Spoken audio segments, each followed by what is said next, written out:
Good afternoon, everybody, and welcome to another episode of Living Lives, where we talk about the connections we make with other people. And today, unfortunately, my guest, John Stasio, had a family emergency and is unable to join me. However, I have the pleasure of having Freddie Freeman, who you met a couple weeks ago. He was the musician that had his album release. And I have Harry Faddis with me, and they're both involved with Easton, and Harry has been there pretty much since the beginning. So we're still going to be able to talk about Easton Mountain, which is what John and I were going to talk about today, and all the connections that we make there. So let me welcome them onto the show.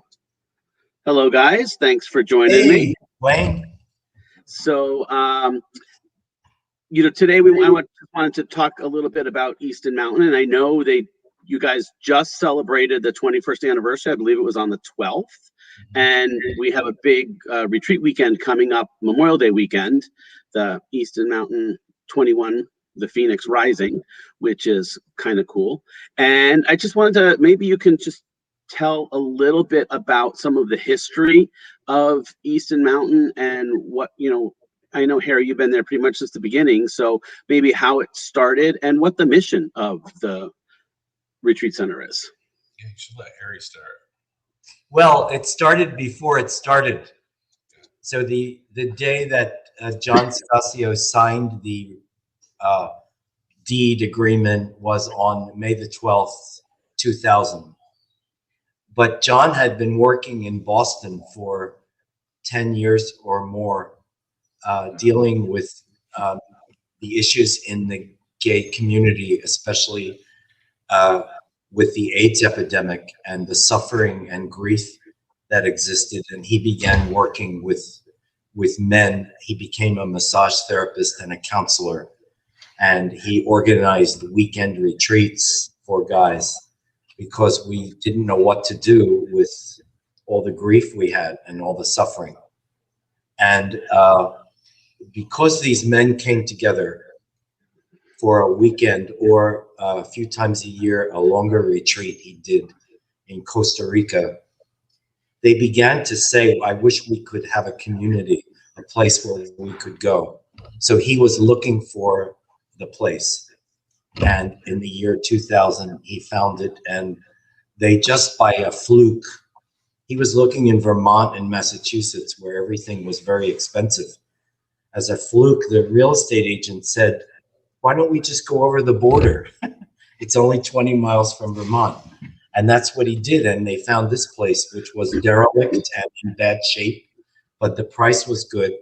And John himself, like the story of many myths, John had no money, but he had a business partner who decided to put up the down payment. So that's how this place actually began. And on May the 12th, 2000, he got the keys, whatever that significant thing was. Yeah. And that's my memory of what he has shared with me. And I came here a few, shortly after that, for a visit. And I did not know John before this event that took place, which is also a part of a myth, that I was driving in a car in May with a guy from Boston who was my driver, and I was doing a workshop for the Body Electric. Mm-hmm. And he said to me, what are you doing? And I said, he wanted to know in my private life, and I said, I want to start a men's community, like a monastery or something. And he said, you should meet this guy named John Stasio. He just bought a motel in Albany. So that sounded interesting. So I sent John an email, and this is very unlike John. I sent him an email, and 15 minutes later, he called me on the phone. And he said, I know who you are. And I said, I know who you are, but we never met. So he said, why don't you come to visit? So that was in May. And I had scheduled already a retreat in the Catskill Mountains for men about coaching. And I had 12 men coming there for 9 days. So before I went to the retreat center and I drove up here, and that's the first time I met John. It was a beautiful day in June, sunny day, just like this day. And we sat on the broken down deck and we dreamed together. And he invited me to come, and I said yes. But I wasn't able to do that for some time. And the following December, we held a gathering or a retreat in Greenwich. I invited every gay man I knew, and 12 gay men showed up for this retreat for a week. It was called the Monastery Conference. Very important. And out of that group, three people decided to join me. And the following May, we rented a farmhouse in Cambridge, because this place was uninhabitable. So we were here. We were the first really 4 people to say yes to come here. And that summer was all about cleanup and getting rid of stuff and getting money to rehab the guest house, because it was broken down, completely broken down. So there's pictures. Yes, Freddie has pictures. He's our archivist. And I have, I know I saw some of the pictures when they were doing, you're getting ready with some of the videos for last year's 20th anniversary celebration. And I can show everybody what it looks like now, which is very different than those pictures. That's for sure. Up here in the left corner is the motel that Harry was talking about, which is now where people stay. And the main building is the lodge there. And there's the temple building down in the right-hand corner. So it's definitely a little different. Underneath all of that disaster was this place that people see, and they drive down the road and they say, so many people say this. When I was driving down the road, something happened. Mm-hmm. So that's the place. It's not us, but we're keeping the place. That's how I look at it. So this place does 3/4 of the work. It is a beautiful location, and I love going there, and I can't wait to come up for the 21st anniversary celebration. So, and why do you think this place makes you feel at home? Partially the land. The land is, well, it's just beautiful, and I don't know how big is the property? 178 acres. Yeah, I thought it was close to 200. Bigger than the Vatican. And sometimes I think more holy. Anyway, we won't go there. But, the land is gorgeous, and there's just a welcoming to the land when you drive in. And then the people I've met there, all the connections I've made over the years. I've been coming up to Easton since somewhere around 2005 or 2006, and I've seen so many changes to the land and all the caretaking that everybody's doing and enhancing it. And, I know even just this past year, a lot of work was done while you guys were shut down, and, took advantage of being able to, the people who were living there and stewards for the land, spent a lot of time doing some work. And for the first time, I was able to come up for a work weekend, I guess it was in April, beginning of April. And I know we did a lot of cleanup and setting up for the summer season and cleaning out the cemetery and all that kind of stuff. So it's an interesting, place to go. And I always feel like I'm coming home when I go there. Yeah. So, Freddie, do you have anything to say about the history of any of the history? I have something to say. I think that the main thing that has happened over the last 21 years is providing people with a space to feel the community, providing people with a space to feel like they have a place and a place where they're understood and that their entire authentic selves can be present. Mm-hmm. And the story of how I got here is a real story of the continuation of what Harry talked about. So 21 years ago, Harry and John and those other people, the real pioneers, laid all the groundwork. And then later on, close to 12 years later, when I was doing a lot of stuff in what's known as the gay male bear community, going to different events and parties at hotels, and I was doing concerts. I'm a singer-songwriter, as some of your viewers know from the last episode. I really started to hunger for a way to create space for men of all different body types to celebrate themselves and to really connect on a deep level. So I had a friend that knew John, and John was looking to reach out to the bear community, and my friend said, you need to call Freddie Freeman. So he did, and when I came here to do a preliminary event, we had probably like 10 guys here from the bear community, and it was a great exploration for me, and it was a chance to do what Harry and John did. John took me on a drive, and we dreamed together. And it felt like Easton had already created this structure and this legacy for so many years that was ready-made for me to create a new kind of event for the bear community. So that's what drew me here. And I've been doing that event now for 9 years. And it's grown into its own kind of rich community as part of Easton. And this is my home, and it's what I want to do with my life. It's what I wanted to do when I grew up. And so here I am, and I hope that I'm here until they lay me in the columbarium with Harry. And, it's really a blessing in the world, and it's quite a challenge to live in community and hold this space, but it's the most rewarding thing.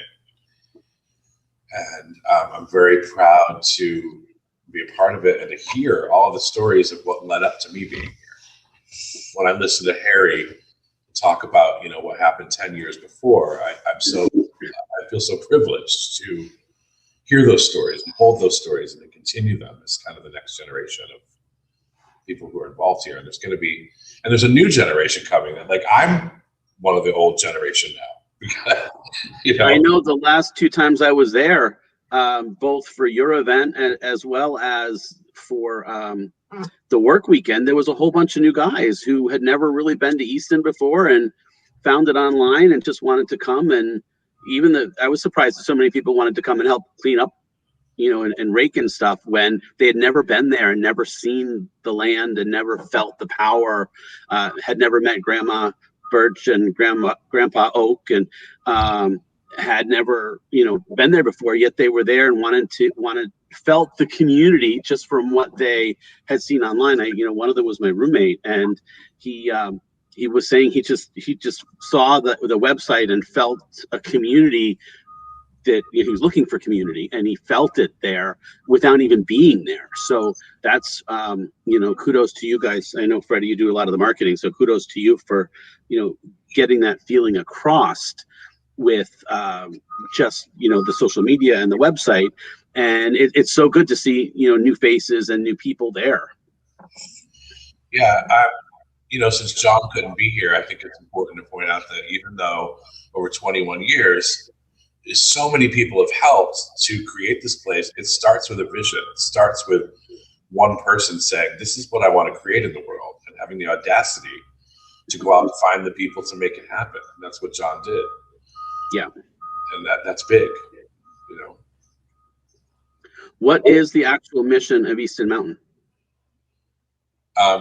You would ask me to quote the mission on camera. Or at least the tenets of it. It doesn't have to be exact. We are a retreat center, a sanctuary, and a community. So the one thing that is, when people ask, they want to come here, they want to know what it's like. We can't tell them on the phone or in an email because we're a community. And you're not coming to Omega or Kripalu. You're coming to a community. People write and say, I want to come there and teach. Well, we don't know who you are, so you have to come and live with us for a weekend or whatever that is, and then you'll be part of it or not part of it. So that's an important thing, that we're a retreat center, a sanctuary, and a community. Right. And there's an interesting development that, we're not just a gay place. Straight people come here identified as straight. And I'm thinking, why do they come here? This is a mostly a gay community. They come here because in the world, straight men cannot be themselves. They are straight acting. Straight acting. Yep. They're doing this thing that guys have to do in order to be guys. And then when they come here, they don't have to do that anymore. And they say, oh, I can be myself. Oh, yes, you can. And they're welcome for who they are. Yes, that's right. Yeah. Finally, it's a relief. So, of course, everyone who comes here says, I can be myself here. I can explore. I can do anything I want to do. It doesn't mean you need to do anything. Just be as you are. Mm-hmm. Oh, right? I don't have to put on a show. I think that's why every time I go there, I feel like I'm coming home, because I don't have to do anything, just besides be myself. Yeah. In community with other people. And I found, I've gone to a lot of the Bare Your Soul events, as well as you both know, I've been to a lot of other events as well, from even Harry's coaching workshop at one point to all sorts of different things. But I really enjoy the different communities, because, the Bare Your Soul group is definitely a tribe that's it's getting very large now, which is great. But the other events as well have different types of people there, and I just enjoy the breadth of diversity, the people, all the different people I meet. I really can't say I've ever had a bad experience that hasn't come back to me not being open, to be honest with you. Because we have to be open to other people and accept them where they are. So it's really, that definitely comes through with any work that you do, that I've done at Easton, and it's just a great place. I think people are always going to have a need for connection. Mm-hmm. In a time when, for everybody, but especially for queer people, like, it's so easy to use apps and have hookups and things like that. And, it's so much easier to get in touch with people, but real connection still can remain elusive in the outside world. So that's something that we offer people. You come here and you really can deeply connect with people and strip away all the, the things that you have to put on in the outside world. Yeah. And me, I'm all about connection. My new brand that I just released this year is Adventures in Connection.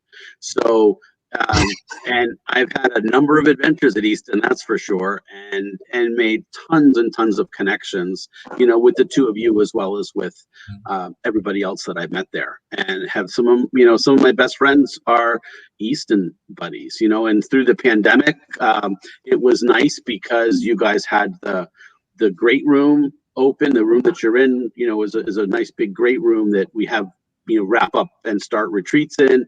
But there's a virtual one that was up that was running 3 nights a week in the beginning, and now it's down to one night a week. And I know the Bear community has another one, and we have little lodge groups that have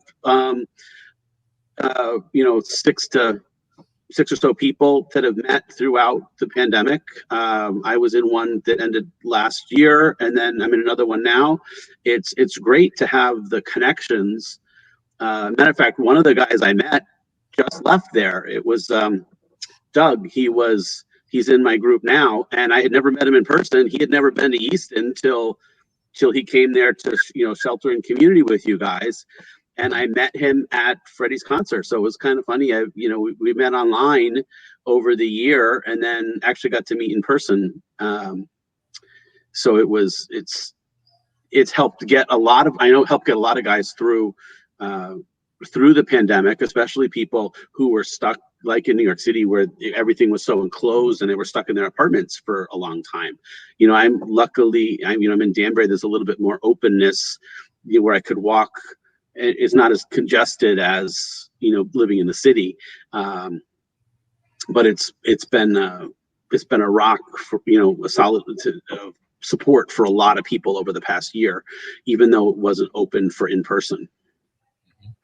And I want to thank you guys for making that available to people, because I know that has meant a lot to a lot of different guys.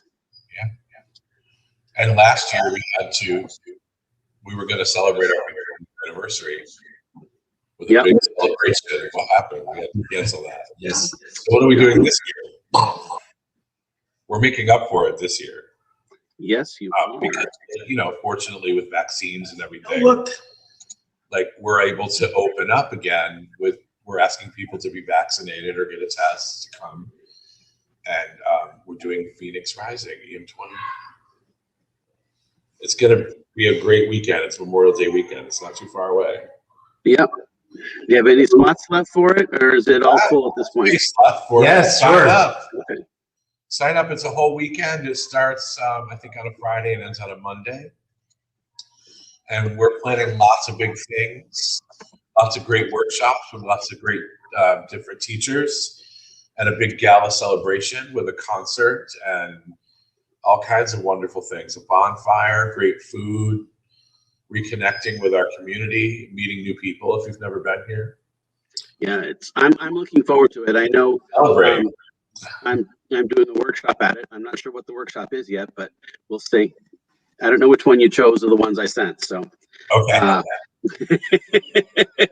I know it's one of two, but I don't know which one yet. I think you're doing something with massage and oils. Okay, that's cool.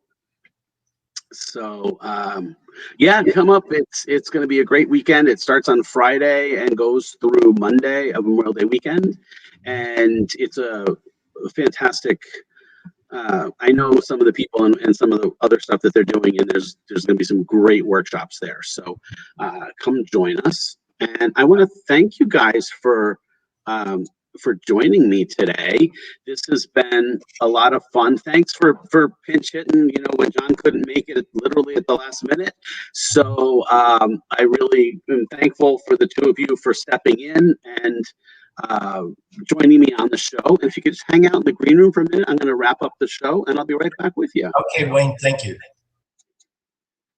And thanks everybody for joining me. We've got some interesting guests coming up who I'm gonna actually hold off from naming them because I don't know who's coming in what order. So there's some interesting stuff coming up. But now I just encourage you all to go out, make a connection, and live your best lives. Thanks for joining me today.